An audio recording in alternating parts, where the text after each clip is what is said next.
Muy buenos días, tengan todos ustedes. Bienvenidos una vez más al Seminario Permanente de Estudios Metropolitanos, una iniciativa interinstitucional que avalan el Colegio de Jalisco, el Centro Universitario de la Ciénega de la Universidad de Guadalajara y la Universidad de la Ciénega del Estado de Michoacán de Ocampo.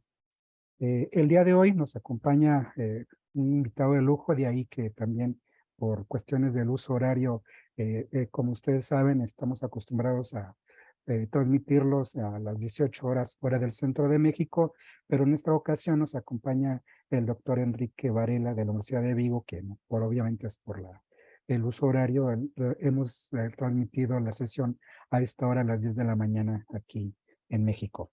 Y es para nosotros, la verdad, es muy grato tenerlo precisamente en esta idea de colaboración internacional, global, y de hacer alianzas y redes estratégicas en materia de los estudios metropolitanos, que por eso estamos muy agradecidos con el que nos comparta parte de su conocimiento y de la sapiencia que tiene al respecto, sobre todo para tener estas experiencias en comparación por analogía y pensar desde nuestras realidades, pues los fenómenos y los problemas metropolitanos, ¿no?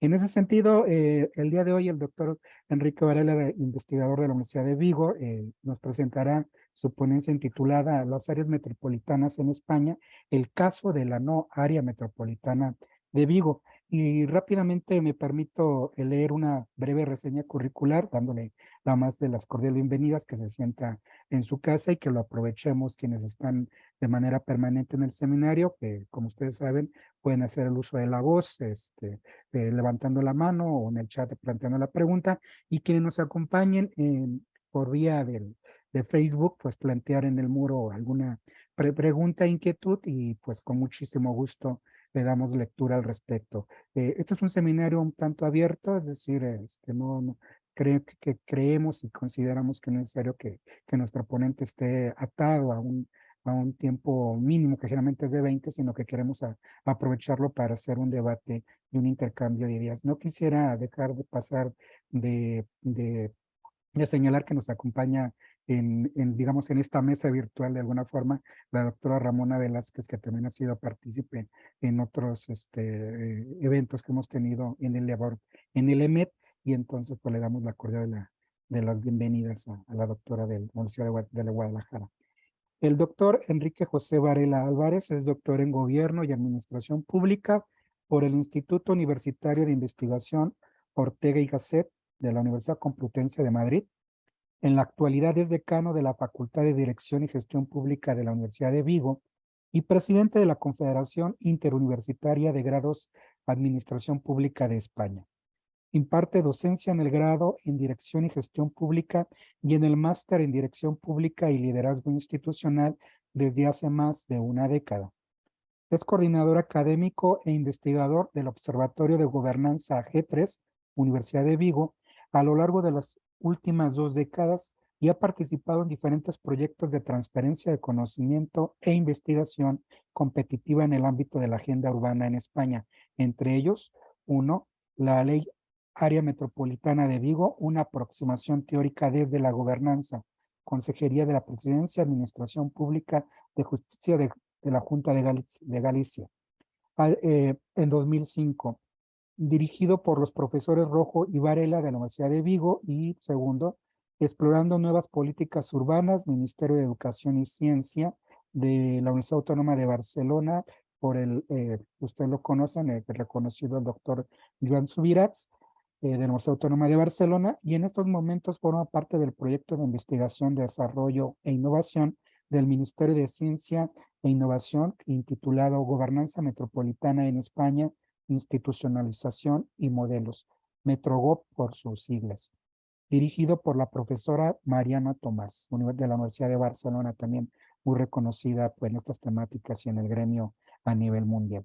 En donde se estudia el proceso de institucionalización del área metropolitana de Vigo, Varela y Barral 2023, el área metropolitana de Vigo, una institucionalización incompleta, en esta obra que coordinó la doctora, titulada Metrópolis sin gobierno, la anomalía española en Europa, editado por Tirán Loblanche. Entonces, como ustedes se darán cuenta, las credenciales lo avalan y por lo tanto hace muy interesante para nosotros como laboratorio escucharlo y también aprovechar su estancia y establecer redes de trabajo y de colaboración interinstitucional, personal y profesional. Adelante, doctor Enrique Varela, lo escuchamos con muchísima atención.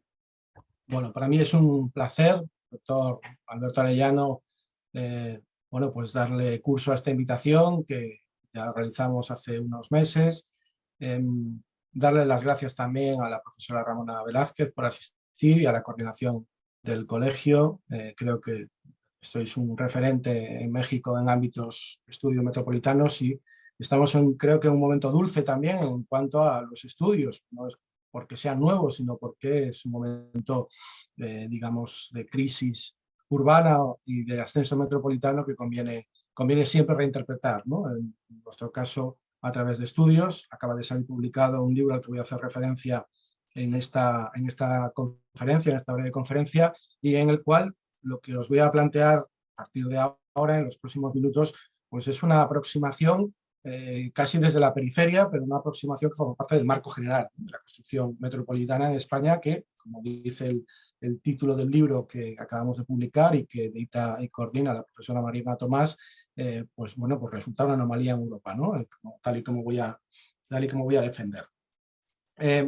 Leído el currículum, que no es nada más que una secuencia de experiencias, y que yo le agradezco al profesor Arellano, pues lo más importante sin duda es el planteamiento que nosotros hacemos, ¿no? Y el planteamiento que en su momento le planteé al doctor Arellano era hablar de algo que existe, pero no existe completamente. Quiere decir que existe de una manera incompleta esta institucionalización que avanzamos el profesor Barral y yo en nuestro capítulo del libro colectivo, ¿no? El planteamiento gira en torno a 4 apartados rápidos. Uno que plantea cosas que sabemos sobre las áreas metropolitanas en España. Este libro profundiza en lo que sabemos desde el punto de vista científico-social, ¿no? Desde perspectivas de la ciencia política, desde perspectivas de la geografía, desde perspectivas de la sociología, y eso ya se sabe, pues, no es que antes no hubiera, pero está actualizado el conocimiento y aparece publicado en el libro que tenéis aquí mencionado en las distintas imágenes de Metrópolis sin gobierno, la anomalía española. También, además de lo que sabemos, hay cosas que sabemos que todavía no sabemos, ¿no? Porque los estudios siempre tienen márgenes, tienen límites. Y en nuestro caso, que llevamos trabajando este tema de los últimos 3 años, pues nos hemos dado cuenta de que hay cosas que no sabemos. Algunos factores, algunas aproximaciones, algunos discursos. Por tanto, sabemos que hay cosas que todavía están por descubrir en los estudios sobre las áreas metropolitanas en España. Recuerdo. Pero claro, hay cosas que todavía sabemos que no sabemos. Es decir, factores que pueden incidir que no están en la agenda de investigación porque forman parte o bien de otras disciplinas o bien de otras realidades que no han sido incorporadas a los estudios metropolitanos, ¿no? Nosotros planteamos el caso de Vigo como una no área. Un sistema de negación es un sistema de investigación también, es una definición o conceptualización por negación, y esto es lo que nos va a ocurrir ahora en relación con lo que os voy a contar sobre una de las 2 únicas áreas metropolitanas que hay en España, ¿no? Una es la de Barcelona y otra que es completa, institucionalmente completa, y otra es la de Vigo, la área metropolitana de Vigo. Es una ciudad mediana del noroeste español, donde yo resido, y que está incompleta. Y luego, pues, unos últimos apuntes sobre las áreas metropolitanas en España, con una referencia para, sobre todo, el ejercicio del policy making, ¿no? Para el ejercicio de la toma de decisiones, que es fundamental. Bueno, esto tiene que ver un poco con un planteamiento que hacen generalmente los físicos, ¿no? Cosas que sabemos, cosas que no sabemos y cosas, bueno, pues que sabemos que no sabemos. En el fondo, ¿de qué estamos hablando? De los límites del conocimiento y de la necesidad de estar continuamente actualizando este conocimiento. Y esto nos ocurre con las áreas metropolitanas en España.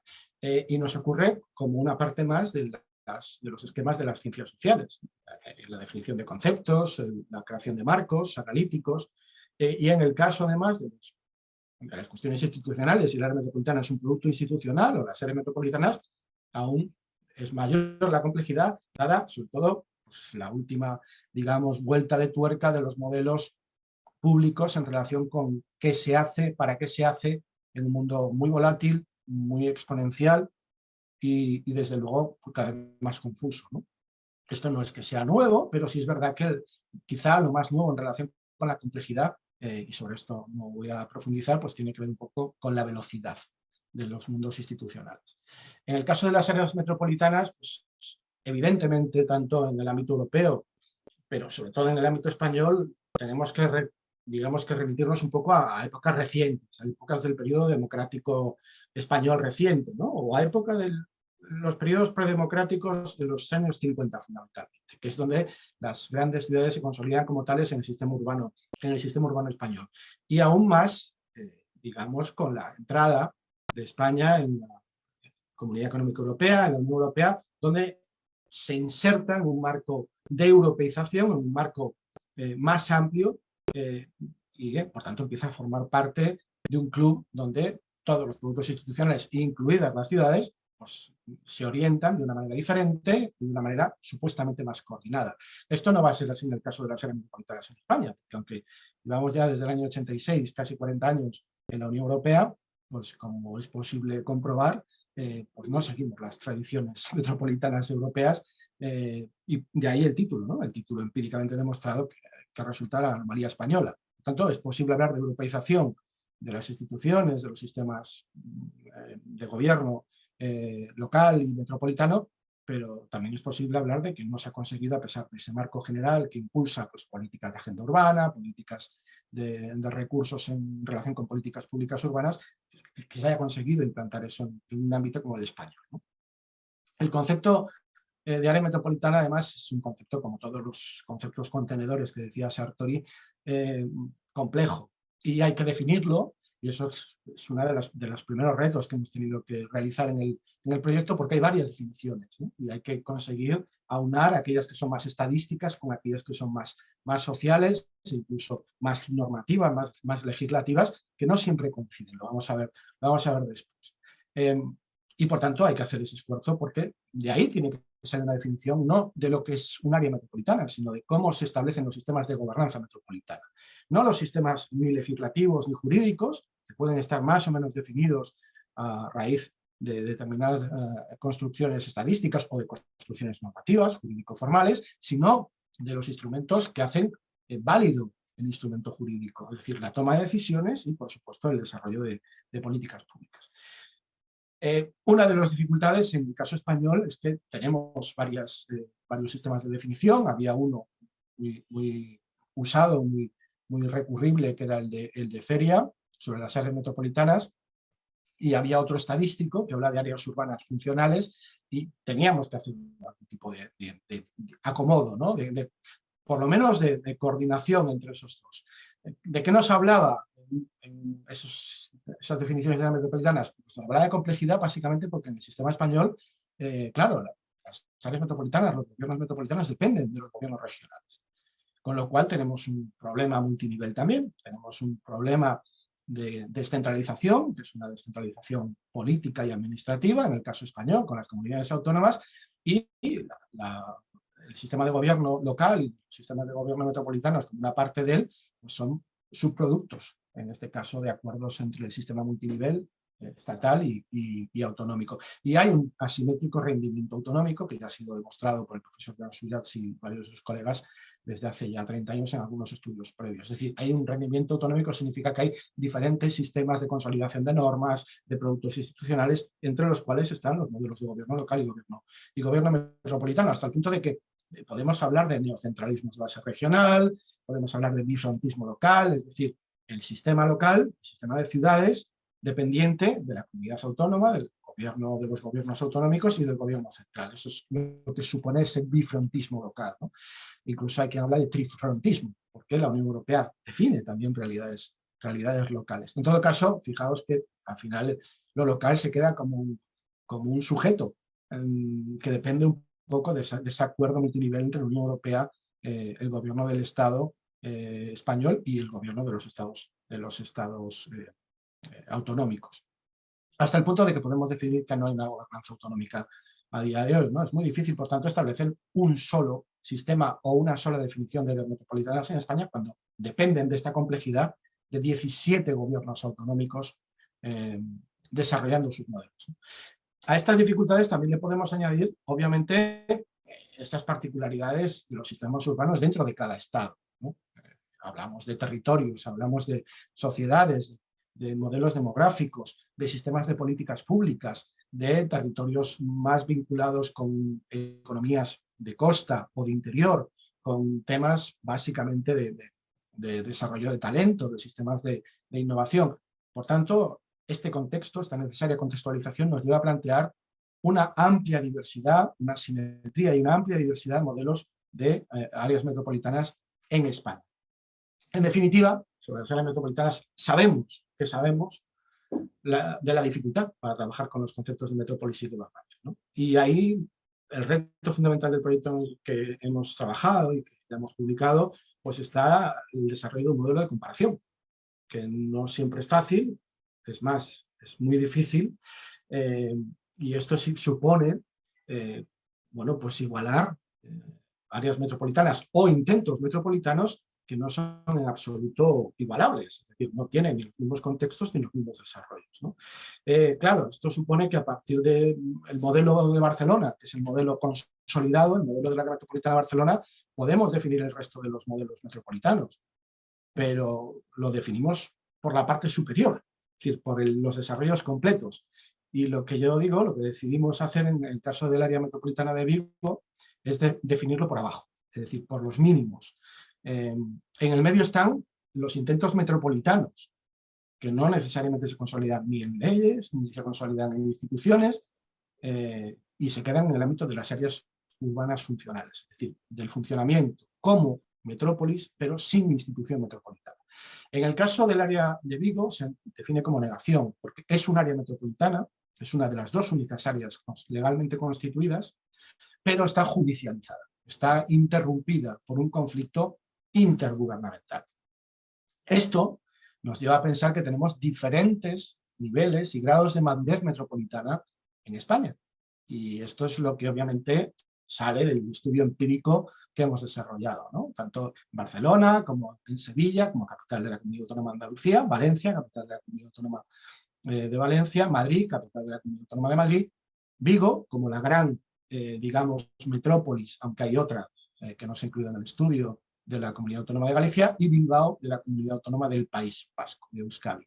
Y lo que hemos planteado es efectivamente que hay diferentes grados, aquí está esta representación que aparece en los capítulos, diferentes grados de madurez. ¿Qué significa la madurez? Pues significa que hay elementos hard, que hay elementos de gobierno metropolitano, hay elementos jurídicos, pero hay otros elementos más soft, que pueden no necesitar un gobierno metropolitano como tal, una institución legalmente aprobada, y que tiene que ver, por ejemplo, con planificación estratégica de los espacios metropolitanos de una ciudad y sus distintas ciudades en la corona, ¿no?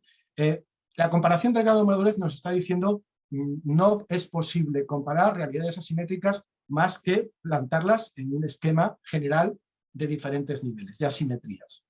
¿Qué cosas no sabemos?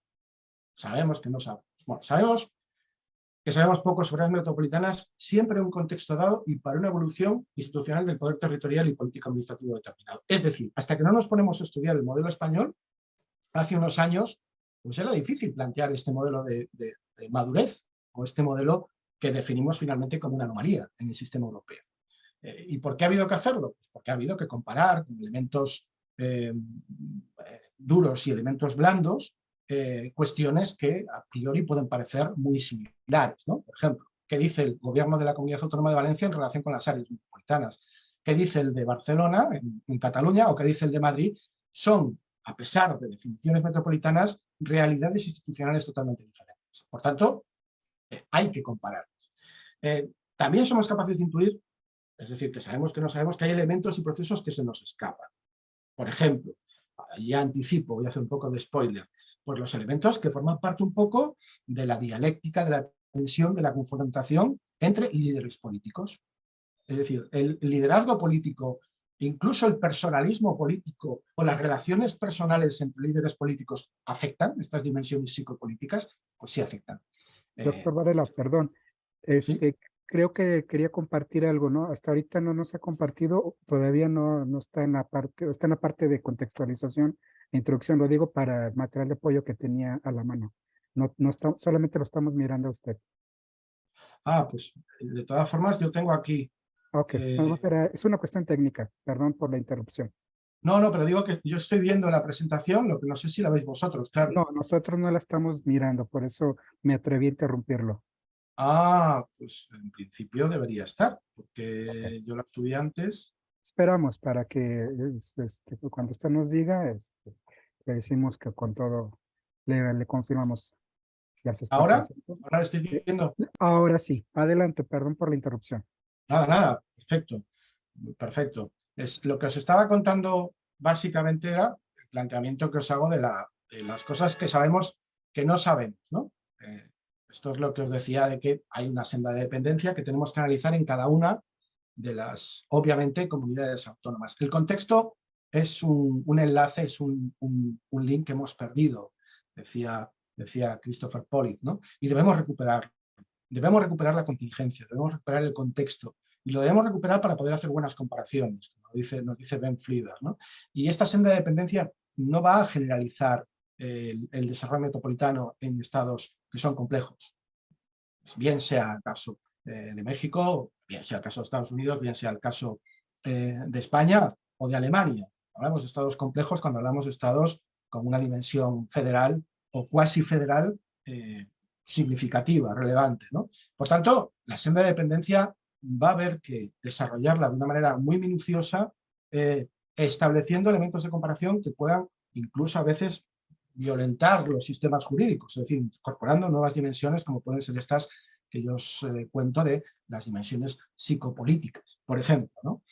Sabemos que no sabemos sobre las áreas metropolitanas en España que la senda de dependencia va y recorre un circuito que viene desde hace casi más de un siglo, porque el gobierno local español es un gobierno que nace, o el modelo municipal español que nace en el siglo XIX, ¿no? Que nace desde la Constitución de Cádiz. Y ha cambiado relativamente poco, hasta el punto de que, bueno, podemos hablar de un modelo de 1920 al 70 como un primer gran bloque, ¿no?, de construcción del municipalismo español, con muchas y diversas etapas, obviamente, de autarquía, por supuesto, de dictadura y de democracia, hasta llegar al año 78, pero estamos en un momento de un modelo burocrático clásico.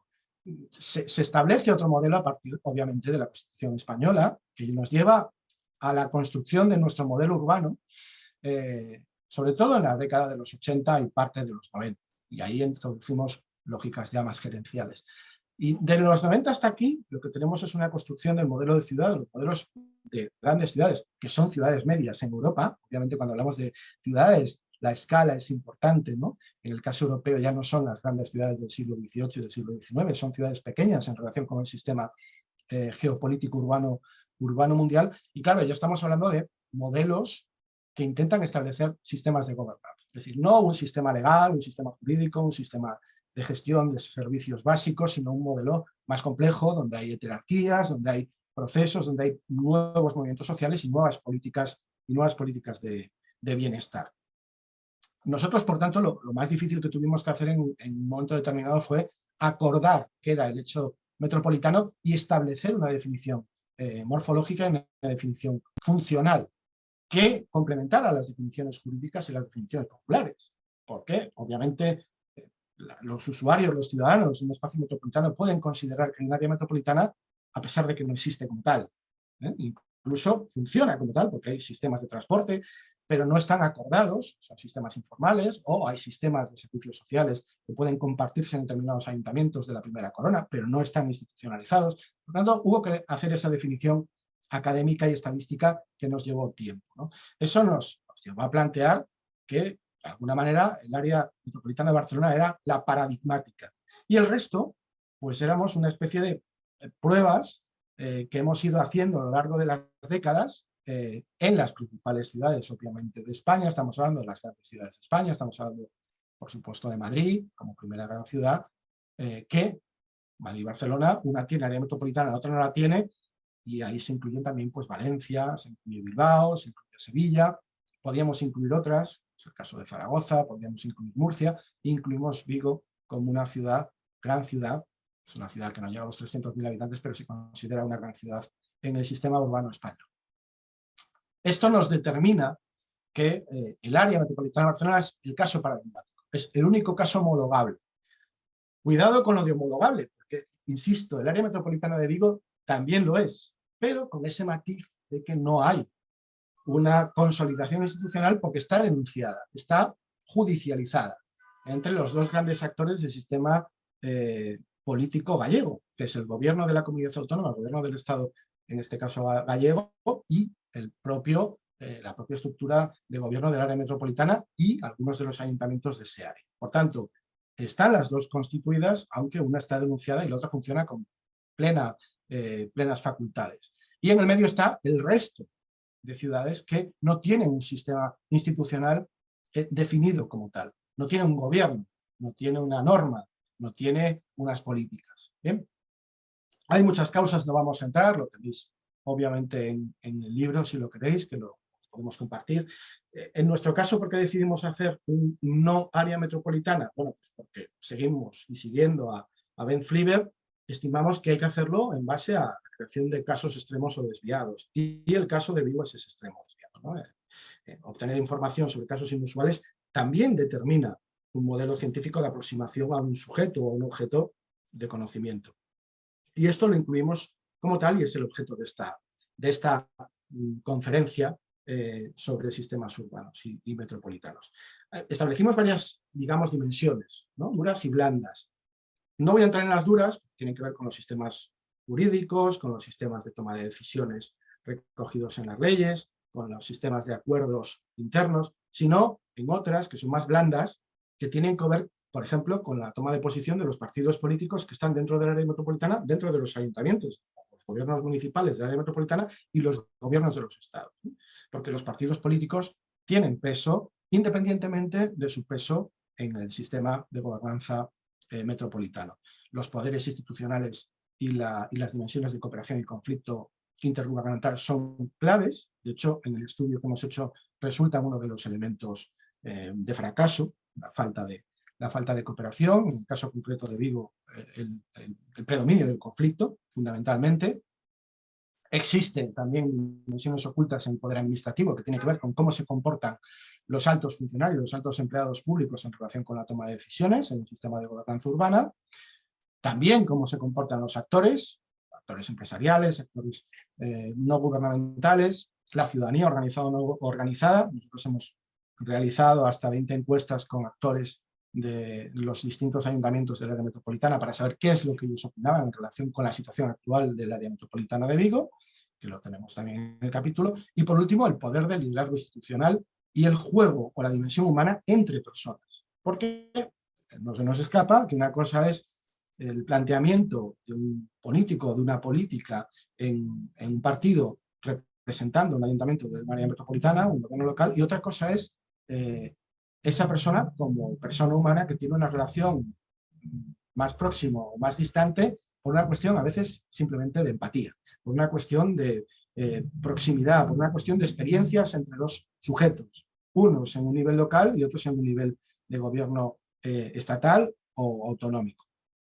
Vigo es, como veis ahí, una de las ciudades grandes, aunque grandes, repito, con una dimensión limitada, con un área metropolitana, que en nuestro caso es un área metropolitana de 500.000 de habitantes y que tiene un ámbito también internacional, porque digamos que ocupa un espacio en el sur de Galicia y el norte de Portugal. Le ocurre lo mismo a la ciudad de Porto, que es la segunda ciudad más grande. También está del otro lado del río Duero, digamos Vilanova de Gaia, pero son las dos grandes ciudades del noroeste de España y por tanto estamos con una realidad que se puede homologar al resto de ciudades que forman entornos metropolitanos, ¿no? ¿Qué no sabemos? Bueno, no sabemos, por ejemplo, cuáles son las causas hasta que no las investigamos a fondo y no preguntamos.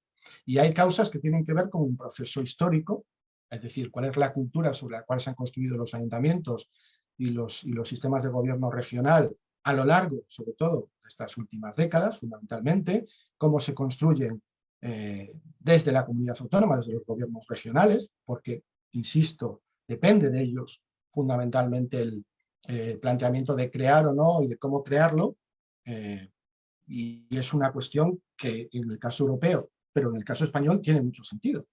Si no, alguien no quiere, si dos no se pelean si uno no quiere y dos no cooperan si uno no quiere. Pues esto ocurre con el caso de las áreas metropolitanas, que si tienen que ser aprobadas en un sistema legislativo regional y no hay acuerdo, es difícil que se apruebe, a pesar de su necesidad, ¿no? En el caso del área metropolitana de Vigo, pues esto ha sucedido a lo largo de sobre todo de las últimas 2 décadas. Ha habido procesos de acuerdo y procesos de conflicto. Han predominado los procesos de conflicto, de manera que ha habido acuerdo legislativo, aprobación obviamente en los parlamentos, en el Parlamento regional, pero también ha habido conflictos que han llevado a que esa aprobación quedara sin sustancia, quedara sin efecto. En el caso concreto del área metropolitana de Vigo, estamos en un entorno de hace 3 décadas prácticamente, con unos pocos ayuntamientos que formaban parte de una mancomunidad municipal, el área metropolitana, era una agrupación para la prestación de determinados servicios, que evoluciona, porque evoluciona obviamente pues, la corona central y sobre todo la ciudad central. Este es un proceso que no es solo propio obviamente de España, es un proceso global, la creación de concentración de grandes ciudades y su conversión en espacios metropolitanos ocurre también aquí, aunque a otra escala, obviamente a una escala de población más reducida.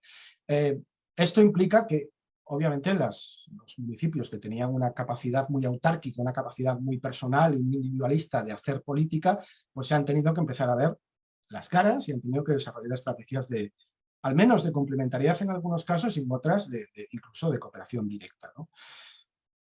Esto tiene un proceso que viene, como os digo, desde principios de los años 90 del pasado siglo, y que, siguiendo las lógicas de los modelos de institucionalización, pues nos llevan desde un periodo de preinstitucionalización a finales del siglo pasado, hasta un periodo de crecimiento, fundamentalmente en la primera década y una parte de la segunda década del siglo actual, de este siglo, y finalmente ya en el año 2016, del año 2016 al 22, un proceso de inestabilidad, de conflicto, yo diría que casi generalizado, entre la comunidad autónoma y los ayuntamientos que conforman el sistema urbano del área metropolitana de Vigo, ¿no? Hasta el punto de que, a fecha de hoy, en el año 2023, en el 22 ya se rompe el modelo, se consolida porque se aprueba y se crea, pero se denuncia por parte de uno de los actores, que es el gobierno regional, y con problemas internos entre los socios del área metropolitana, de uno y de otro partido. Hay fundamentalmente 3 partidos en Galicia, uno de izquierdas, uno de derechas y uno nacionalista,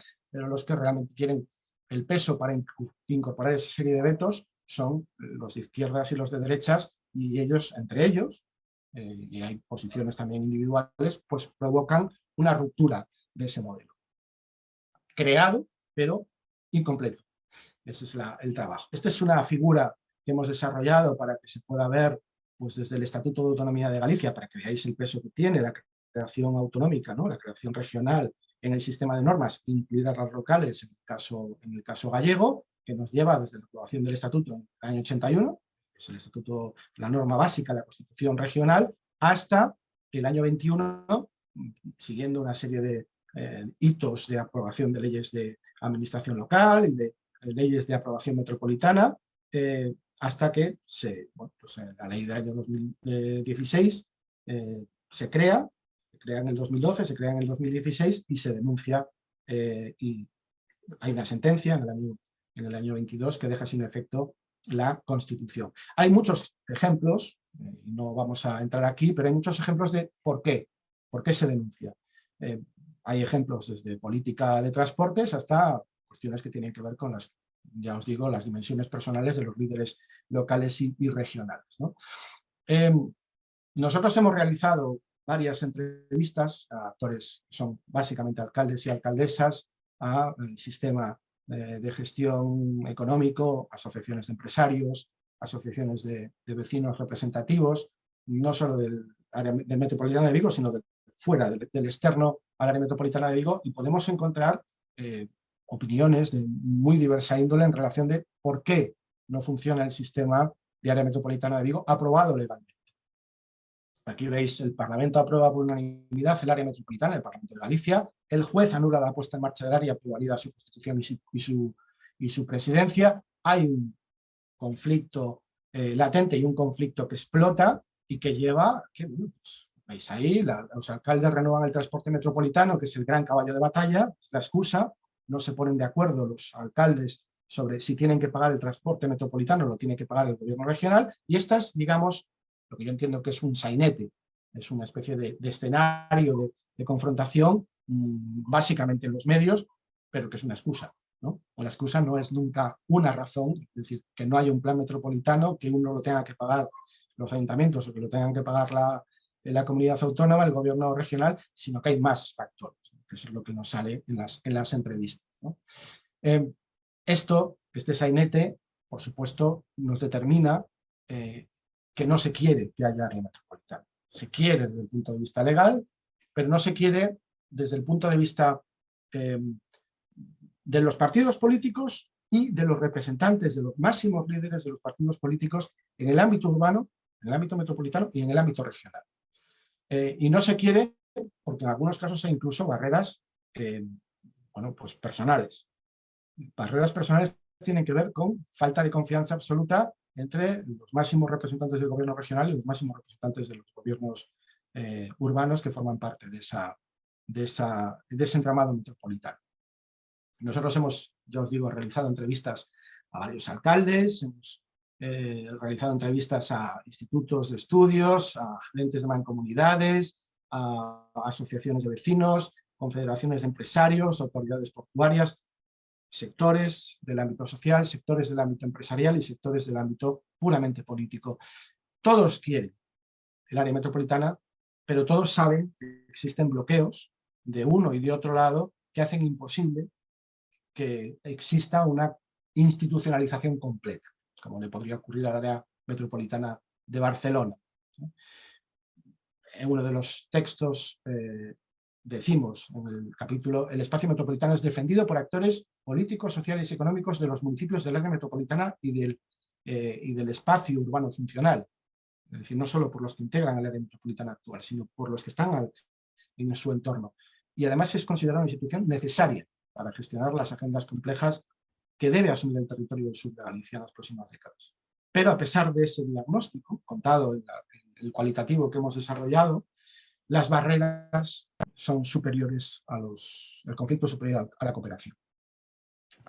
Concluyo con una serie de pequeños apuntes en relación con las cuestiones que tienen que ver con los espacios metropolitanos, pero que tienen que ver en general con los sistemas institucionales públicos, ¿no?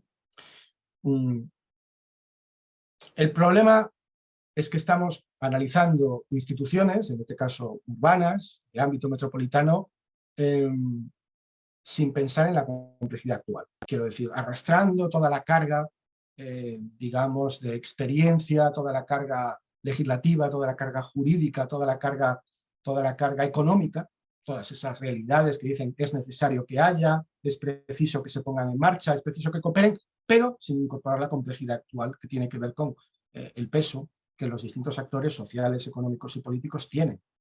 Ya no hay una hegemonía, un predominio de uno solo de los actores, del actor político o incluso del actor económico en un momento determinado, y la dispersión de intereses y sobre todo el cruce de esas opciones en un momento determinado de conformar el área metropolitana, pues puede llevar a lo que ocurre en el área metropolitana de Vigo, que es a bloquearla incluso habiendo sido aprobada, ¿no?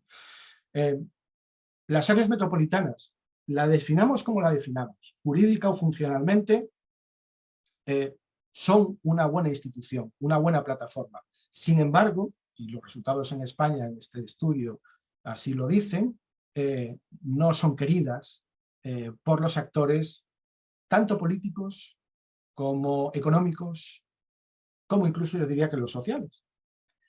Si no, sería imposible que no hubieran sido aprobadas y consolidadas y obviamente institucionalizadas de manera completa. Porque a día de hoy, insisto, solo hay una completa, que es la del área metropolitana de Barcelona, y una incompleta, que es el área metropolitana de Vigo. El resto de las grandes ciudades españolas no tienen áreas, gobiernos metropolitanos consolidados.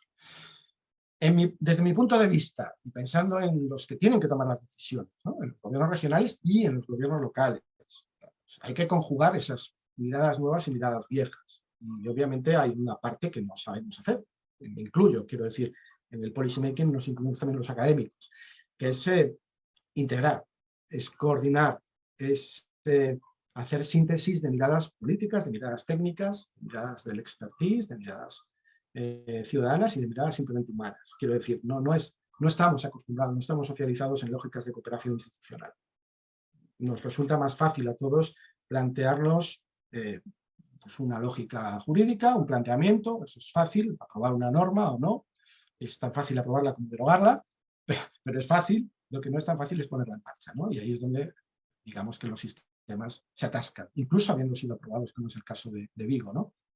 Incorporar planteamientos inclusivos y abiertos también resulta difícil, porque al no estar socializados en tomas de decisiones y lógicas cooperativas institucionales, pues no tenemos sistemas de consenso, no tenemos sistemas que superen los bloqueos tradicionales de los partidos políticos o de los bloqueos económicos a los partidos y de los partidos a los poderes económicos y sociales. Cada uno ve su parte, pero no ve el todo. Hay que asumir principios básicos, que estos sí que salen en el estudio, ¿no? Una de las cuestiones básicas es ¿para qué sirven? ¿Para qué sirven las áreas metropolitanas? Pues más allá de que exista gobierno o no, sirven para hacer algo. De hecho, son instituciones mediales, como todas las instituciones sirven para hacer algo. En el caso concreto de las áreas metropolitanas en España y de una manera general en todos los estudios que hemos hecho en Barcelona, Madrid, Valencia, Sevilla y Vigo, está claro que hay que tomar una posición metropolitana en los retos ambientales. Claramente. Hay que tomar una posición, por ejemplo, con las cuestiones del cambio climático, con las cuestiones de consumo de energía, ¿no? Hay que tomar, desde luego, una posición metropolitana de los problemas urbanos en el ámbito de la promoción económica y de la cohesión social y corrección de desigualdades. Esto es lo que sale de las entrevistas que hemos hecho en España. Hay que establecer, desde luego, sistemas de gobernanza que identifiquen las lógicas políticas, sociales y económicas de las élites con la ciudad real. La ciudad real, que es aquella que vive, que es aquella que usa transportes, que es aquella que tiene mala o buena vivienda, que es aquella que tiene un buen sistema socioeducativo. Estos son elementos que aparecen en todas, tengan institución metropolitana completa, incompleta o no la tengan. Claro, esto muestra que hay un fracaso colectivo. No se le puede, digamos, no se puede responsabilizar solo a una de las partes en la construcción metropolitana, ¿no? A la política o a la económica o a la social, que también a veces juega un papel de freno o de ayuda. Habla del individualismo municipalista, habla de la autarquía, habla de las lógicas antiguas de los municipalistas, pero habla también de la resistencia de los municipios a perder competencias. Estamos en un sistema multinivel y no se entienden las competencias compartidas. Para que os hagáis una idea, el único gobierno del Estado de España en la democracia consociacional pues, se ha producido en los últimos 4 años. Quiero decir, tenemos elecciones en julio de este año, ¿no? Entonces, la primera vez que se enseña un modelo de gobierno consociacional, pues es 40 y tantos años después de la democracia reciente, ¿no?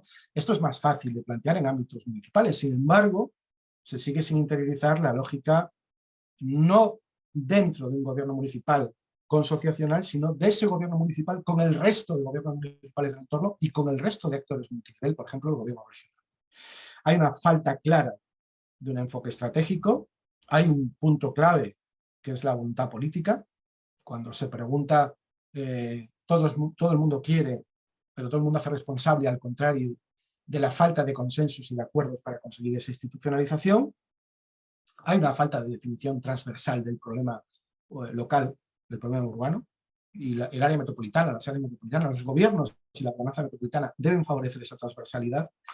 Y hay un elemento también que aparece en el estudio que publicamos en el equipo de investigación que tiene que ver con pues una deficiente definición de los costes de la no área metropolitana.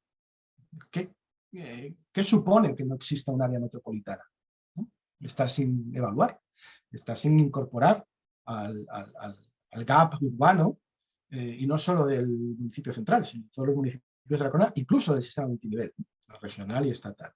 Por tanto, hay muchos elementos que descubrir, aún a pesar de este diagnóstico que tenemos publicado y hecho. Hay que reconocer también alianzas con los centros de investigación y las universidades. Creo que es fundamental que las universidades y los centros de educación superior apoyen la toma de decisiones, cada vez más necesitadas de evidencias científicas, de evidencias empíricas. Estamos en un momento de posverdad muy complicado y obviamente el papel de los centros de investigación superior tiene que formar parte de este diagnóstico y de la toma de decisiones, no solo del diagnóstico, ¿no? Y luego, pues hablar de conversaciones ciudadanas, que es incorporar las lógicas habermasianas, dialógicas de la deliberación. Sin deliberación no hay cooperación y, por tanto, seguimos instalados en esas lógicas autárquicas del conflicto, ¿no?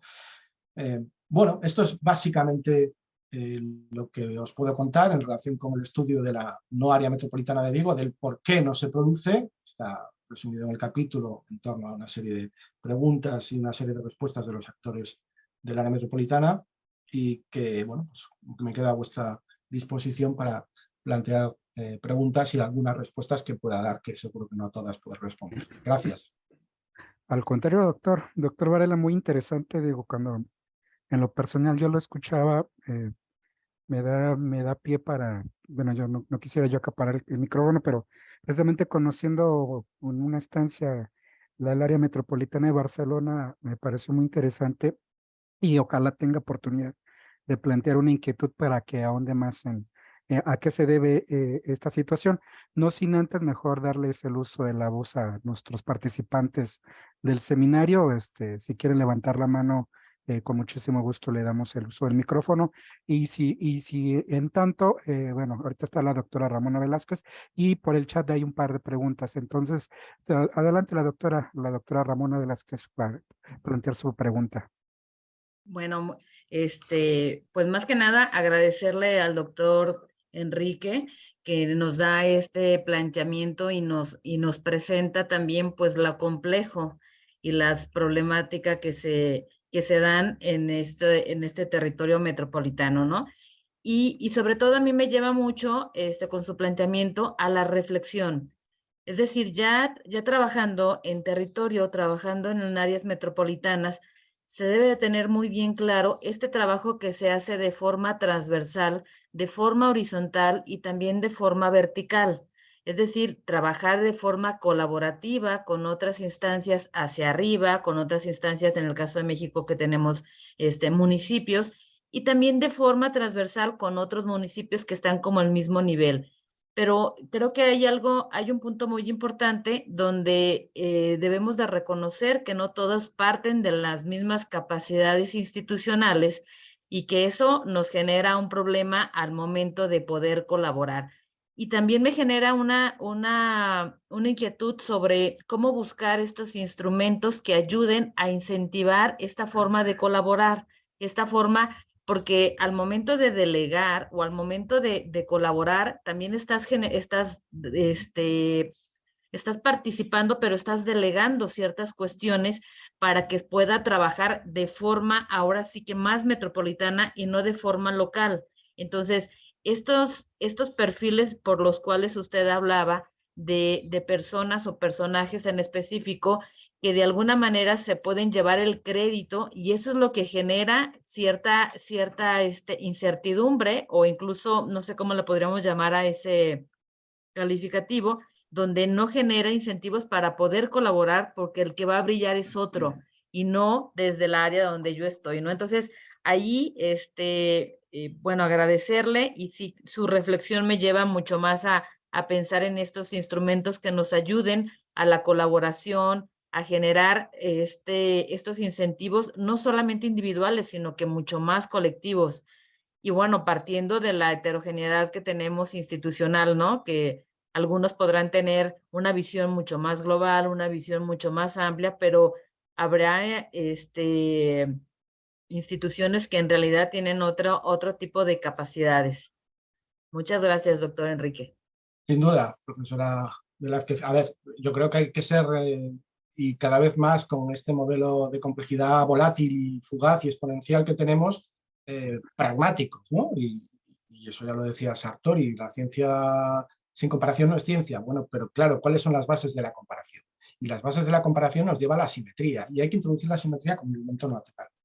Quiero decir, a veces incluso yo me acuerdo hace unos años con el profesor Subirats, cuando empezamos a hacer comparación de sistemas urbanos en España, en uno de los proyectos decíamos, bueno, ¿y cómo es posible que Vigo, como ciudad que tiene 300.000 habitantes, se compare con una como Madrid que tiene 3 millones, ¿no? Bueno, pues en su ecosistema urbano, regional, tiene una posición hegemónica porque es la ciudad más grande, y por tanto tiene unos elementos que permiten ser comparados. Ser comparados con relación a qué, a su propio contexto. Esto es fundamental. Y reconocer la simetría como un elemento evolutivo, en el sentido de que existe una senda de dependencia, existen modelos de evolución institucional y existen después, como hemos planteado en el estudio, modelos de madurez.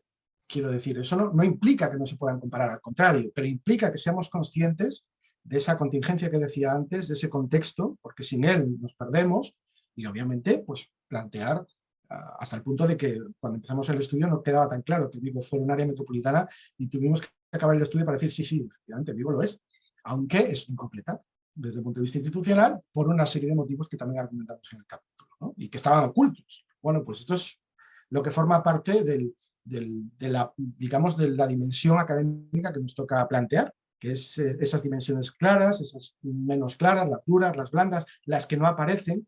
Esa es la parte que nos toca desarrollar como investigadores y aflorar en estudios metropolitanos, ¿no? Desde mi opinión, obviamente.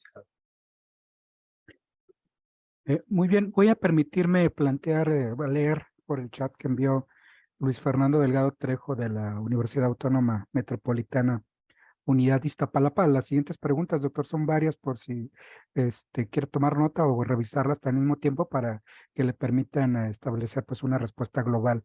La primera, ¿cuáles son las principales diferencias demográficas entre la no área metropolitana de Vigo en España y obviamente el área metropolitana de Ciudad de México? Obviamente eso parece una obviedad, pero no sé si puedes decir al respecto, ¿no? ¿Cuáles son las principales políticas y proyectos de desarrollo urbano en curso en el área no metropolitana de Vigo, España? ¿Cómo se compara con las áreas metropolitanas de México? Creo que en la exposición se tocaron algunas cuestiones, pero no sé si habrá que ahondar. Y luego, ¿cuál es la planificación urbana y el desarrollo sostenible en el no área metropolitana de Vigo, en España, en comparación con las áreas metropolitanas de México? Y finalmente, ¿cómo se distribuyen los servicios públicos como educación, salud y seguridad en la no área metropolitana de Vigo, en España, en comparación con las mexicanas? No es una respuesta general. A ver, yo me acuerdo hace unos años cuando hacía algún tipo de trabajo en el ámbito local, que estaba estudiando una ciudad un pueblo muy pequeñito, ¿no? No llegaba a 1000 habitantes. Y yo le decía, bueno, para estudiar esta práctica de participación ciudadana, que es innovadora y que además estaba resultando muy exitosa en Twitter cuando esto empezaba hace ya 15 años, le decía, bueno, ¿y qué tiene esto que ver con Sao Paulo o con Río de Janeiro? Y el alcalde me decía, oiga, fue una experiencia citada y premiada por Twitter, ¿no?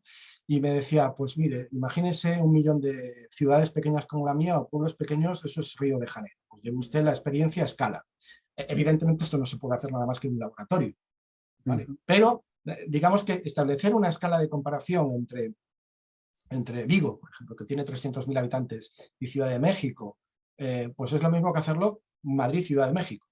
Y es la misma escala que Vigo-Madrid o Madrid-Ciudad de México. Es decir, son escalas.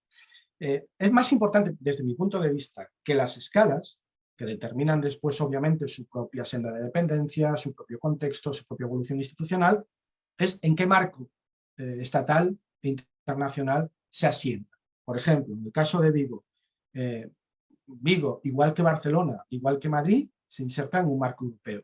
Y esto determina, porque hay una estrategia europea de agenda urbana y hay estrategias europeas en distintas políticas sectoriales que tienen afectación a las políticas públicas urbanas, ¿no? Por ejemplo, en materia de aguas, o por ejemplo, en materia de educación, o por ejemplo, en materia de vivienda. Unos tienen un ámbito regional y otros tienen un ámbito local. Por tanto, el contexto internacional en el cual se inserta Ciudad de México, en este caso Vigo, pues es claramente diferente. En el caso de Vigo está insertado en un modelo estatal, pero a su vez ese modelo es muy dependiente de ese modelo europeo, del cual forma parte desde el año 86. Eso en primer lugar. Las escalas demográficas son casi, si me apuráis, desde mi punto de vista, irrelevantes, al menos en el primer momento. ¿Sí? Dos, proyectos. Van en función precisamente de este proceso de europeización. ¿Cuáles son los proyectos que predominan? Pues obviamente en un sistema tan dependiente de fondos europeos y de interconexión entre políticas financieras europeas y apoyo a determinadas políticas estatales y regionales, pues las políticas que se definen en Bruselas, ¿no? Por ejemplo, en el caso de la movilidad, por ejemplo, el caso de la sostenibilidad, por ejemplo, las cuestiones que tienen que ver con este marco general de desarrollo urbano.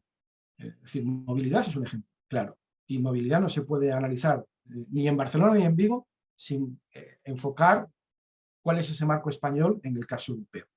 Y a pesar de todo eso, el caso español metropolitano es una anomalía en Europa, porque en Europa sí se define un modelo metropolitano, con sus características en el caso alemán, en el caso francés, en el caso británico, pero sí se define un modelo metropolitano. En el caso español no. Y sin embargo sigue habiendo política de agenda urbana para Alemania, para Francia, para el Reino Unido y para España. La diferencia es que en España apenas se trabaja a esa escala y se trabaja esas cuestiones que tienen que ver con la agenda urbana desde cada uno de los ámbitos urbanos, desde cada una de las ciudades. Planificación urbana, me remito a esto de la agenda urbana, ¿no? ¿Es posible desarrollar agendas urbanas sin tener un ámbito metropolitano? Sí. En el caso de Vigo puede haber 14 agendas urbanas diferentes. ¿Tiene sentido? Con la lógica de conflicto que hay en Vigo, sí tiene sentido. Madrid no tiene área metropolitana como tal. Es posible que Madrid, la corona de Madrid, con las grandes ciudades que tiene de distinto tipo en Madrid, algunas mayores de 300.000 habitantes, olvidados de la escala de México, ¿puedan tener 7, 8, 10 agendas urbanas? Sí. ¿Es lógico que en Barcelona la integren en el área metropolitana de Barcelona? Sí. Por tanto, fijaos hasta qué punto es dependiente el modelo de planificación, en este caso, que me preguntabas, en función de cómo se hace el desarrollo urbano y metropolitano en cada región. Por eso os decía al principio que esto también tenía que ver con cómo era el modelo de gobierno local, el modelo municipal que se define desde cada estado. Y ahí está el pecado original. Si no entendemos eso, no entendemos por qué unas tienen y otras no, y por qué unas de este tipo de planificación la realizan de una manera metropolitana y otras de una manera urbana. Y finalmente, servicios públicos. Tiene mucho que ver, aquí sí, desde el ámbito estatal y regional. ¿Por qué? Porque la mayor parte de las políticas, en el caso de España, de las comunidades autónomas, de los gobiernos federados, son políticas regionales. Hay un proceso de descentralización y de cesión de competencias en las últimas 3 décadas y obviamente salud y educación dependen de la comunidad autónoma y se apoyan un poco en algunos casos muy pequeñitos en los municipios, pero es una definición regional, no es una definición local. Por tanto, salud y educación es siempre definida en clave regional, no en clave urbana, ni siquiera metropolitana. ¿El deseo cuál sería? Que con un desarrollo institucional metropolitano hubiera una agenda metropolitana y un acuerdo de cooperación en estos ámbitos tan relevantes que en algunas comunidades autónomas suponen casi hasta el 60% del presupuesto público. ¿Tendría sentido que si hubiera entidades metropolitanas con gobierno y con capacidad efectiva de toma de decisiones y de gestión pudieran desarrollar de una manera cooperativa los modelos de salud y de educación en los ámbitos metropolitanos? Sí. ¿Va a ocurrir? Va a ser difícil, porque supone ceder, ¿no? Ceder competencias, y eso es algo que en el ADN del sistema municipal español y en el sistema autonómico español, pues difícilmente va a ocurrir. Y no me refiero solo al tema metropolitano, sino a otros sistemas de política pública. Espero haber respondido a las preguntas de una manera ordenada. Perfecto. Muy bien, doctor Varela.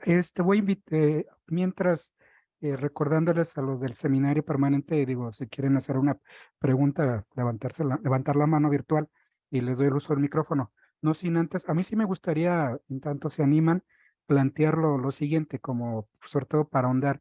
Me llama mucho la atención y sobre todo teniendo en cuenta que varios de nuestros que asisten permanentemente al seminario son estudiantes de posgrado, y me parece muy interesante el énfasis que hacen que obviamente medir es comparar y tener en cuenta los elementos sociodemográficos, institucionales para hacerlo, pero también los contextos. En mi caso personal, bueno, me interesa, yo he estado siguiendo el estudio del área metropolitana de Guadalajara, y cuando se intenta hacer política comparada, pues obviamente es considerar ciertos elementos institucionales o sociodemográficos mínimos, pues para evitar pues estas distorsiones que claramente nos acaba de señalar, doctor. Pero y a partir de mi experiencia, cuando tuve oportunidad de estar, les decía, en el área metropolitana de Barcelona, a mí como mexicano me llamó mucho la atención precisamente que eso que todo mundo enarbola y denuncia como gobernanza metropolitana tiene una realidad, o sea, es decir, ya no es un discurso desde acá, desde América Latina, de ese normativo prescriptivo, porque es explicado por un proceso de larga duración en el caso barcelonés. Y voy para allá mi pregunta, ¿no? O sea, que la gobernanza no sea por decreto. Sí es importante las partes de las estructuras políticas, los procesos, las instituciones, lo formal y lo informal. Pero aquí está mi pregunta y a partir del caso del área no metropolitana de Vigo, que a lo que espero conocerla también para tener como antropólogo eso que salta a la vista en el trabajo de campo. Yo sé que en el caso de Barcelona hay toda esta tradición barrial de pueblos, comarcal, municipal, de hacer esas redes precisamente cuando ellos me hablan de gobernanza multinivel, me quedan muy claros estos elementos cooperativos, claro, no exentos de conflicto, pero ¿qué pasa en el contraste interno en el español? Que se ahonde más en la cuestión sociocultural, política, de por qué no es posible precisamente de que esta necesidad, esta urgencia no se lleve a cabo, pues de reconocer, digamos, sociológicamente y urbanamente existe, digamos, un área metropolitana que que está judicializada por conflictos de diversa índole y no se avanza. O sea, ¿qué explica que al interior del caso español, en el caso de Vigo, no se transite a eso? ¿En qué están que los gallegos no pueden hacerlo como los catalanes? Bueno, aquí, claro, no vamos a hacer un estereotipo de gallegos y de catalanes porque haríamos un chiste, ¿no? Ajá. Es fácil de hacer, quiero decir. Pero más allá de eso hay toda una cultura, tú lo has Ajá. dicho, ¿no? Hay una cultura política, hay una cultura social y luego hay prácticas que funcionan y se van aprovechando y prácticas que no funcionan y se dejan. Por ejemplo, vamos a comparar Barcelona con Madrid, ¿no? Madrid Mm. y Barcelona tienen estructuras metropolitanas en torno al transporte. Que es uno de los grandes elementos dinamizadores de la idea metropolitana. Pues las estructuras metropolitanas de transporte de Barcelona y de Madrid, en uno da lugar, además de otras lógicas metropolitanas de cooperación, de otras políticas públicas, a una consolidación, a una madurez para que se transite hacia una ley de área metropolitana y a partir de ahí aprovechar toda la experiencia previa, todo ese bagaje institucional, todas las prácticas políticas, todas las prácticas de acuerdo y todas las prácticas de gestión y se amplíe la agenda metropolitana, mientras que en Madrid siguen teniendo una estructura metropolitana de transporte que no genera ese tipo de conciencia metropolitana ni de institución metropolitana. Eso está explicado en otro de los capítulos del libro, en el que no voy a entrar, los expertos de Madrid, y tienen que ver precisamente con las lógicas, por un lado, culturales, en relación a qué se entiende como política pública urbana y cómo se desarrolla en las ciudades centrales y las ciudades de la primera corona, fundamentalmente en Madrid y Barcelona, y después con elementos de clara conflictividad política y empresarial, que no entra solo aquí el elemento político partidario, empresarial, de manera que ocurre también en el caso de Bilbao. Bilbao es un paradigma de cooperación informal y tiene un sistema metropolitano maduro sin tener institución metropolitana, porque hay un sistema, digamos, institucional muy basado en las redes y en la cooperación que no existe, por ejemplo, en Valencia. Okay. Es decir, Bilbao sería un ejemplo de prácticas de cooperación metropolitana sin institución metropolitana. En el caso de Vigo, no voy a insistir, en el caso de Vigo hay muchos bloqueos y todos tienen claros cuáles son. Son bloqueos en muchos de los casos por hacer un reduccionismo, y no quiero parecer simple, quizás de un enfrentamiento personal entre dos líderes. Okay. Entonces, esto obviamente tiene un estudio detrás, yo os animo si queréis a que lo leáis en el capítulo, pero todos los actores sociales políticos y económicos muestran su necesidad, pero todos reconocen que hay bloqueos que hacen insalvable que efectivamente tengamos un modelo de área metropolitana de institucionalización incompleta. Está por publicar un segundo trabajo, que lo haremos el año que viene, en relación con el discurso de las entrevistas que hemos hecho, porque obviamente este es un trabajo muy largo, han sido años de investigación y no han podido volcarse todo el cualitativo que hemos hecho, todas las entrevistas que hemos hecho de todas las ciudades, ¿no? Hemos querido, y esa es la idea muy bien planteada por el equipo de Mariona Tomás, hemos querido hacer una síntesis y desde luego algo, como decía al principio, que pudiera ser manejable desde el punto de vista de la comparación, ¿no? Hasta el punto de que efectivamente nos consideramos una anomalía. El propio título del libro lo dice, ¿no? No pasa nada. Y nosotros en el ámbito de la área metropolitana de Vigo somos una anomalía de la anomalía. Bueno, está bien. La normalidad, ¿cuál sería, no? La normalidad sería que no tenemos instituciones metropolitanas a pesar de que hay áreas funcionales urbanas y de que hay prácticas metropolitanas. Y no quiero hacer más reduccionismos porque no tendría sentido. Muy interesante. No sé si tengan algún inconveniente en compartirnos el libro para los asistentes al seminario, con muchísimo gusto, o la referencia para tenerla en cuenta, llega su momento, ¿no? Sí. La referencia es, yo no sé si dónde lo puedo... Aquí en el chat, o si no, pues la hace llegar por correo electrónico y se las compartimos a los miembros del seminario. Yo creo que siempre es importante tener en cuenta otros contextos para pensar por analogía. Y de nuevo pregunto a los asistentes si alguien tiene alguna inquietud, otra pregunta para aprovechar la presencia del doctor Varela, pues adelante.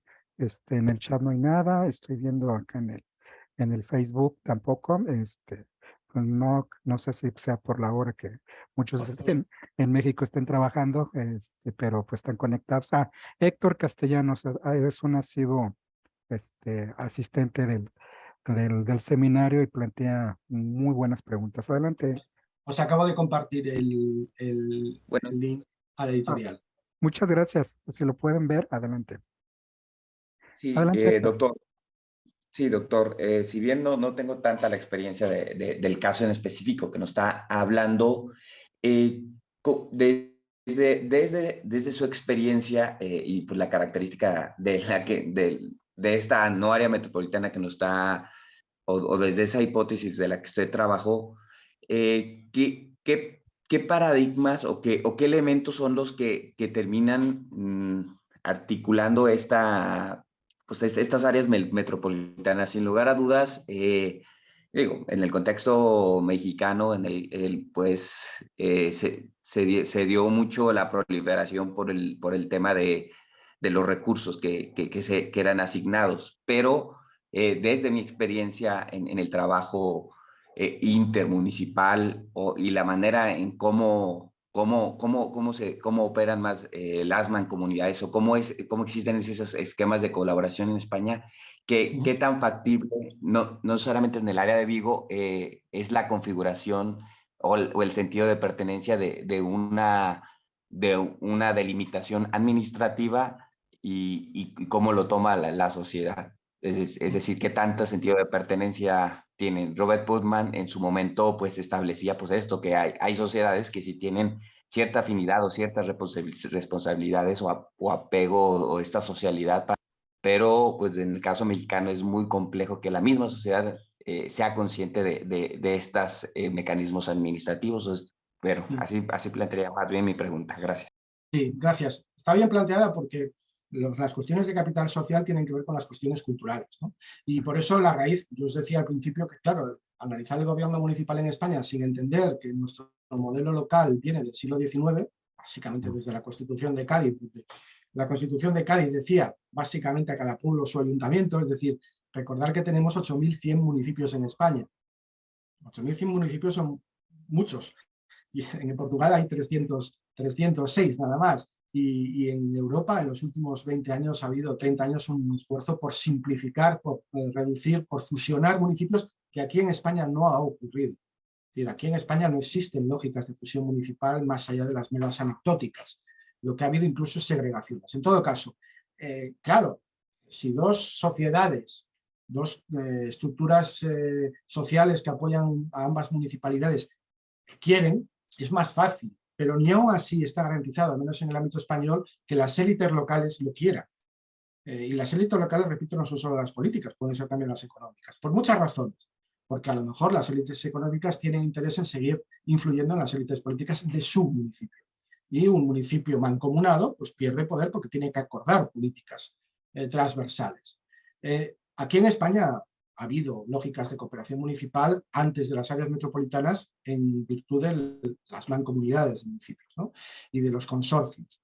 Las mancomunidades en España han sido, y esto hay estudios en los años finales de los 90, principios de los 90, un desastre. No funcionan bien.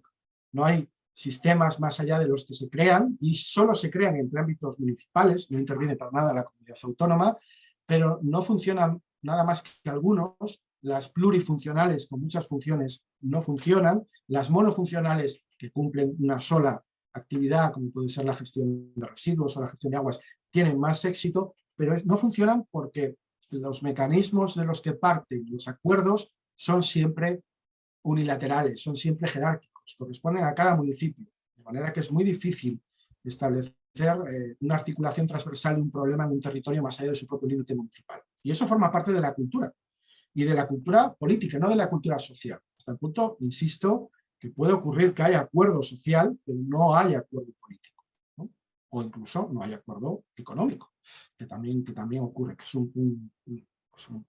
obviamente un elemento de enfrentamiento, ¿no? Es un elemento de barrera. No sé si te he respondido con eso. Por eso insisto en la necesidad de analizarlos en los contextos, en analizar la evolución institucional en cada uno de los contextos, y esa evolución no nos tiene por qué llevar a hacer un análisis histórico bimilenario, pero sí ver cuál es la raíz cultural en la cual se ancla las políticas urbanas. Estamos hablando de políticas como toma de decisiones, y las tomas de decisiones las realizan élites que llegan a un poder que obviamente pues, llegan por ese apoyo, ¿no?, social. Luego es difícil que haya un apoyo social que no tenga una correlación política, o puede haber una fractura también. En todo caso, en España es realmente difícil, y los 8.100 municipios demuestran, y las prácticas de cooperación basadas en mancomunidades demuestran que no es no solo sencillo, sino realmente anormal. Y las áreas metropolitanas son la exposición, son la conclusión a gran escala, a fenómeno metropolitano, de esas pequeñas experiencias no satisfactorias de las mancomunidades y consorcios en el ámbito más reducido. Muy bien. ¿Alguien más de los asistentes al seminario? Muchísimas, Claro, adelante. muchísimas gracias, muy completo. Gracias. Nadie más, sino para ir cerrando. O sea, es el momento de plantear algunas preguntas, inquietudes que tengan con lo que nos acaba de exponer el doctor Varela, y si no, pues quedaría de nuestra parte, estimado doctor Varela, algo que quiera resaltar, que haya quedado en el tintero, redondear, concluir. No, yo sintetizaría con el título de anomalía del libro, pero con la necesidad de afinar mucho los mecanismos de comparación, con la necesidad de introducir dimensiones, las antropológicas, institucionales, para mí son clave, cada vez más claves. Creo que hay que introducir, como digo en otros proyectos en los que participo, no solo datos, sino relatos. Cada vez necesitamos que las evidencias científicas no solo caigan del lado del algoritmo, sino del lado del relato que construye el algoritmo, y eso para mí a lo mejor es una cuestión de vejez o de ancianidad investigadora, pero creo que no estamos inventando nada cuando decimos que es mucho más lo que se extrae del relato que de un dato, básicamente porque el relato pertenece a quien lo dice, el dato no. Entonces, bueno, yo lo dejaría ahí porque nos abre a todos un campo a futuro de nuevas dimensiones, de incorporar nuevas dimensiones, nuevos modelos de comparación, que desde luego no tienen que ver con las escalas, desde mi punto de vista, al menos no como factor determinante. Claro. Muy bien, excelente Pues, cierre, al cual yo me sumo y comparto. Adelante, doctora Velázquez. Ajá. Yo nada más quería preguntarle algo. Creo que en el contexto metropolitano que vivimos nosotros en Guadalajara, pues tenemos de manera institucional establecido una área metropolitana. No tenemos un gobierno metropolitano, tenemos únicamente una instancia que es meramente de colaboración y apoyo entre los municipios. Y aquí habla de unas dimensiones como muy claras o que debemos de trabajar, y es la incorporación de datos duros, de análisis, de acuerdo o que la toma de decisiones sean basadas precisamente con datos técnicos, con datos cuantitativos que nos puedan ayudar a a llevar a una toma de decisión más racional. Y también a la incorporación de instituciones, de universidades que tengan esa expertise y que ayuden en esta colaboración. ¿Cómo podríamos también incorporar esta visión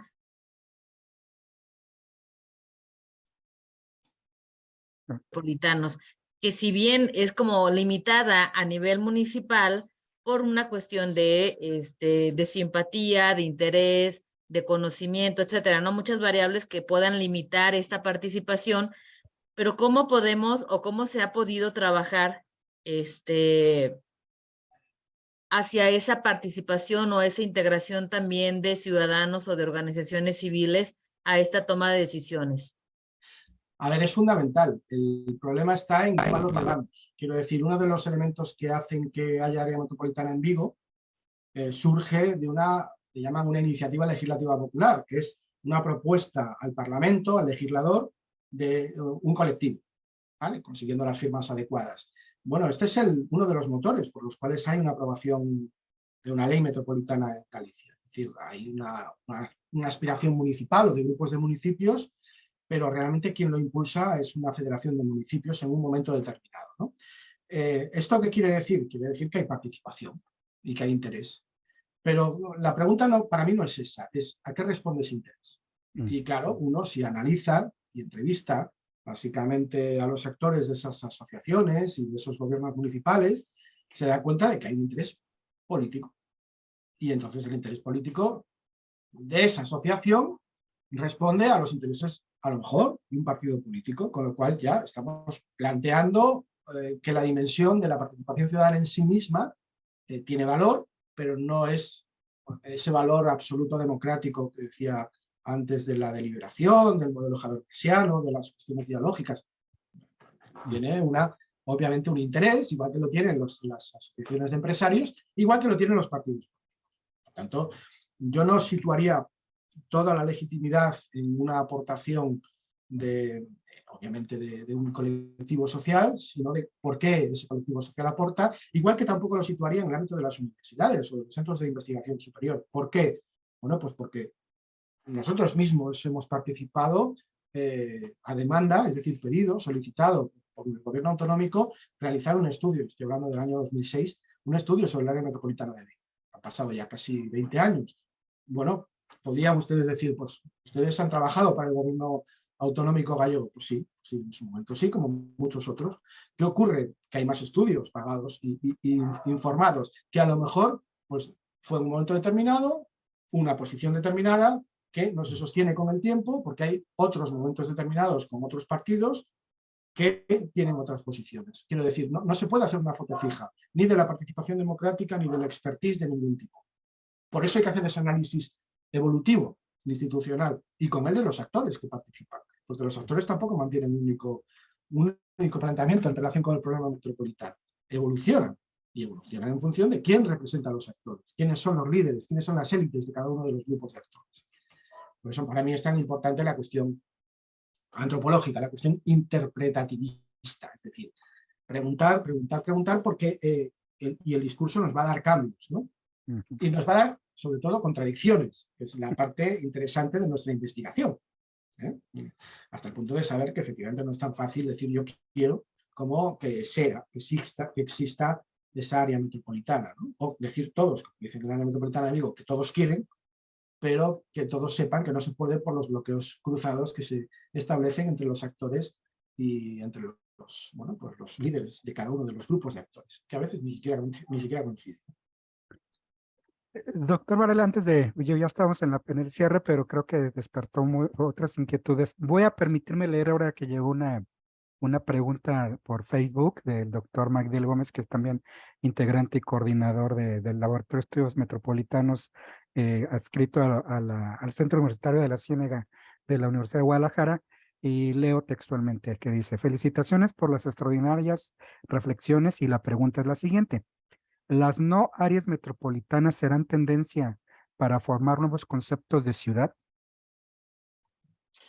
Bueno, si tenemos en cuenta que los modelos metropolitanos son muy diferentes en función de los contextos geopolíticos, es decir, yo hacía ya el planteamiento de que nuestro modelo urbano en Europa no se parece en nada al que había en el siglo XIX y no se va a parecer en nada al que va a haber dentro de 50 años con la concentración metropolitana, pues evidentemente la no área metropolitana será una dimensión. Quiero decir, ¿existe problema metropolitano sin haber gobierno metropolitano? Sí. ¿Existen áreas funcionales urbanas y metropolitanas sin haber gobierno metropolitano? Sí. ¿Van a existir cooperación y políticas públicas que se desarrollen en el ámbito urbano metropolitano sin gobierno? Sí. ¿Qué queremos decir con relación a los gobiernos? Que ayudarían, serían absolutas palancas de desarrollo transversal y estratégico para políticas que se están haciendo sin gobierno. Es decir, esto del coste del no gobierno o del coste de la no área hay que ponerlo cada día más en valor, básicamente porque supone que perdemos oportunidades, supone que los ciudadanos pierden servicios y supone que obviamente las municipalidades y los gobiernos, incluso regionales, ¿no? Esto no es un problema solo de gobiernos municipales, es un problema de gobiernos regionales y de estados. Por tanto, los policymakers estatales también deberían pensar que es una parte de su responsabilidad y una parte de su acción debería ir orientada a impulsar, a auspiciar, enmarcar la creación de áreas metropolitanas. No es una cuestión solo urbana. La cuestión urbana nos atañe a todos, ¿no? También a los gobiernos regionales y a los gobiernos estatales. Muy bien, creo que ahora sí quedaron agotadas las preguntas, inquietudes o comentarios. Y volviendo al cierre previo que no se logró concretizar, vuelvo a preguntarle, doctor Varela, algo que quiera resaltar, remarcar. Nada, agradeceros al Colegio de Jalisco, a vuestra organización y bueno, pues en este caso al doctor Arellano, su calidez y su insistencia y su predisposición. Me parece que sois un equipo fantástico y yo estoy encantado de formar parte de ese seminario. Así que muchas gracias por vuestro trato. Al contrario, doctor Varela, para nosotros es un gusto. Fue en la diosa fortuna nos va colocando en coincidir, y entonces esperemos que vayamos concretizando una agenda institucional, profesional, y tenga aquí su casa. Entonces, y agradecerle pues el tiempo que nos ha dedicado en su apretada agenda. Siendo así, no queda más que agradecer la presencia de los asistentes al Seminario Permanente de Estudios Metropolitanos, a los quienes nos acompañan de manera virtual por el canal de Facebook, y a quienes nos vean después de manera diferida. Pues este es un espacio precisamente para incentivar el diálogo en estas temáticas y el debate, ¿no? Y a nombre del Colegio de Jalisco, de la Universidad de Guadalajara, por medio de su Centro Universitario de la Ciénega y la Universidad de la Ciénega de Michoacán de Ocampo, agradecerle su presencia en este espacio que tiene el Laboratorio de Estudios Metropolitanos, y no sin antes también agradecer la parte técnica, logística, que sin ella pues obviamente no se ve, a nuestro estimado Julio Almaraz, que siempre está al tanto, y obviamente no nos despedimos, sino que nos vemos en la siguiente sesión, y con el doctor Varela, créanme que lo vamos a tener participando en este y otros espacios, precisamente por la expertise que quedó evidenciada, y por lo tanto que es importante siempre estar comparando por analogía, aunque sea en esta idea, y pensando en nuestros contextos, cómo podemos resolver los complejos problemas y la multidimensionalidad que aquejan a las áreas o a las no áreas metropolitanas en el mundo, ¿no? Entonces, muchísimas gracias, buenos días, buenas tardes, hasta luego, que tengan un excelente día.